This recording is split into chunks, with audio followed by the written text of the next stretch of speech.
welcome to Story Time with me, Liz.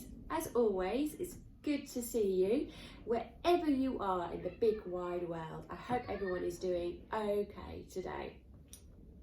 Today I have chosen a story that is very special to me. In fact, I found this collection of books at the weekend and I thought, I wonder if my friends all over the world would enjoy listening to these stories, because I certainly enjoyed listening to these stories when I was little, and I think in fact I learned how to read using these stories, and so I thought, well, let's give it a go. Let's read them to my friends, and then they can tell me by leaving a message down below if they've enjoyed them or not. There's quite a few. I've got quite a few of these books, and you know how I love my colourful stories.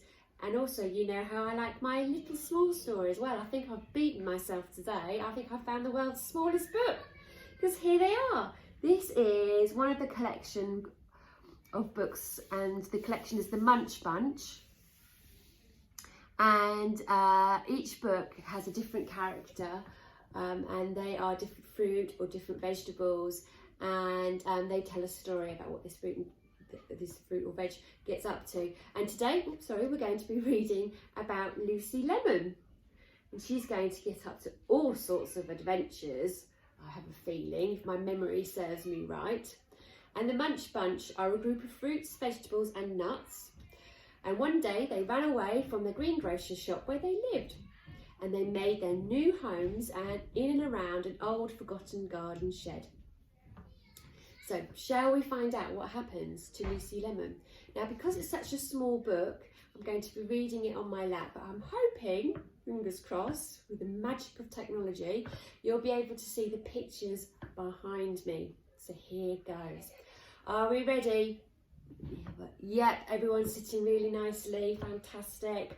I'm not wiggling about as much, so I'm definitely ready. Here we go. Lucy Lemon is one of the Munch Bunch. She lives in the upstairs flat of an old chest of drawers. Her friend, Emma Apple, lives downstairs. The Munch Bunch enjoy teasing and playing tricks on Lucy, because she never realises when they are joking. She really is a lemon.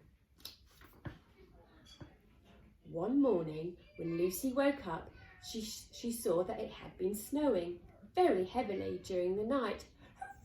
"Hooray!" she said, and she hurried outside to play.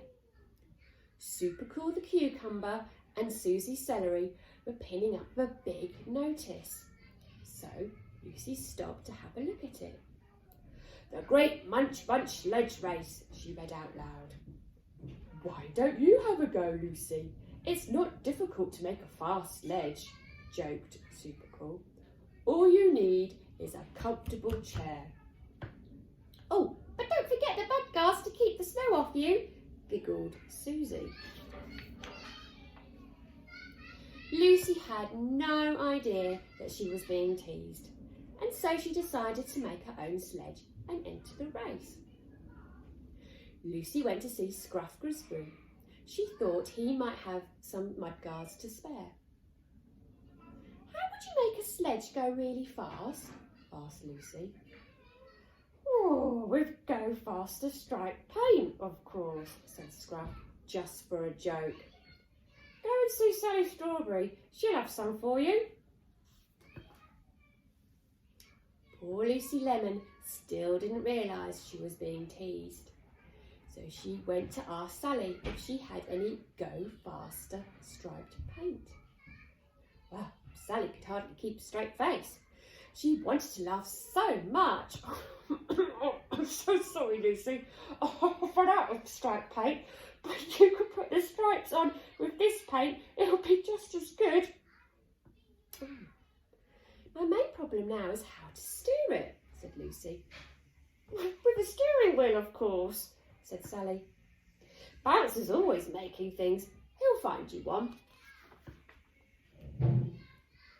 Bounce had some wheels left over from when he made a trolley to carry his toys in, so he gave Lucy those.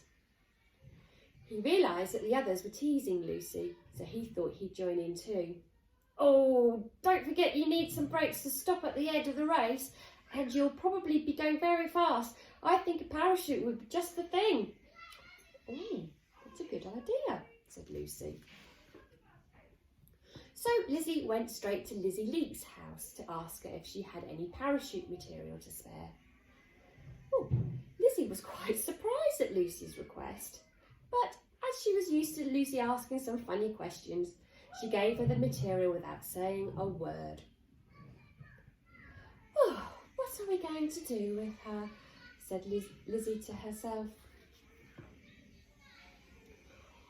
On her way home, she saw Corny on the cob. What have you got there, Lucy? He asked. Oh, I'm making a sledge for the big race this afternoon, said Lucy. Well, don't forget the rubber hammer. Everyone has at least one of those on a really fast sledge, he joked, and you'll need a spot of elbow grease on those mud guards.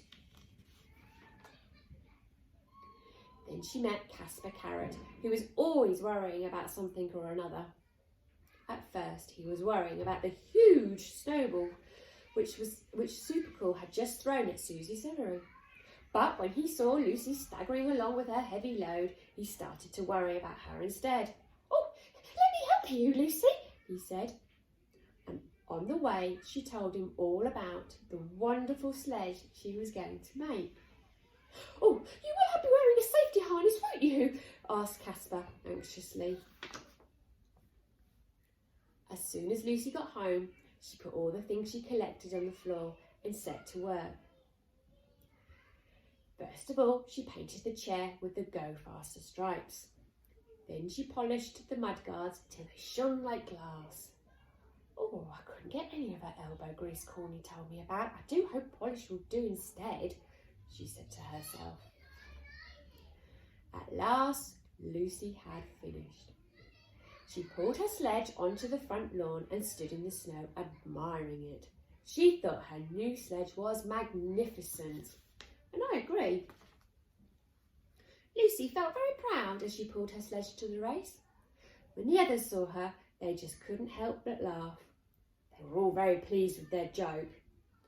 Oh, what a lemon that young Lucy is, said Corny, and his sides were shaking with laughter. It was time for the race to begin. All the competitors lined up trying to concentrate on the difficult course ahead. But instead, most of them were laughing at the sight of Lucy, sitting back comfortably in her homemade sledge. At last, they were off. Lucy zoomed into the lead. Susie Celery was so amazed she forgot to look where she was going, and she ran headlong into Scruff Gooseberry. Crash! And then they both collided into Wally Walnut and Tom Tomato. Lucy raced to the winning line, and she was way ahead of the others. As she neared the end of the course, Lucy pulled on the brakes and the parachute unfolded. The sledge stopped very sedately in front of the line of spectators.